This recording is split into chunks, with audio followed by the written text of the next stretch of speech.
மதுரை வாடிப்பட்டியில் 2025 புத்தாண்டு ஆசீர்வாத எழுப்புதல் பெருவிழா. நாள் 2025 ஜனவரி 10, 11, 12 வெள்ளி, சனி, ஞாயிறு ஆகிய 3 நாட்களிலும் தினமும் மாலை 6 மணிக்கு நடைபெறும் இடம் புது கிருபை ஏஜி ஆலயம், தாய் ஸ்கூல் ரோட், பஸ் ஸ்டாண்ட் பின்புறம், ஏல்புதூர், Vadipatti, Madurai.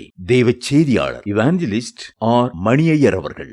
Light of the world ministries, Chennai. அபிஷேகம் நிறைந்த ஆராதனை, வல்லமையான தேவ செய்திகள், உயிர்ப்பிக்கும் சாட்சிகள் மற்றும் விட முடியாத பாவத்திலிருந்தும் சாபத்திலிருந்தும் குடும்ப பிரச்சனைகளிலிருந்தும் பிசாசின் பிடியிலிருந்தும் ஆண்டவராகிய இயேசு கிறிஸ்து தரும் அற்புத விடுதலையை பெற்றுக்கொள்ள உங்கள் அனைவரையும் அன்புடன் அழைக்கிறோம். மேலும் சனிக்கிழமை 11ஆம் தேதி காலை 9 மணிக்கு சுகமளிக்கும் உபவாச கூடுகையும் நடைபெறும். தவறாமல் இந்த கூடுகையில் பங்கு பெற்று ஆண்டவர் இயேசு அருளும் அற்புத சுகத்தையும் புத்தாண்டின் தெய்வீக ஆசீர்வாதங்களையும் பெற்றுச் செல்லுங்கள் என்று உங்களை அன்புடன் அழைக்கும் சபையார் மற்றும் ரெவரண்ட் ஜே சாம்பால் போத்திராஜ்லு, புது கிருபை ஏஜி ஆலயம். செல்போன் 8807798373.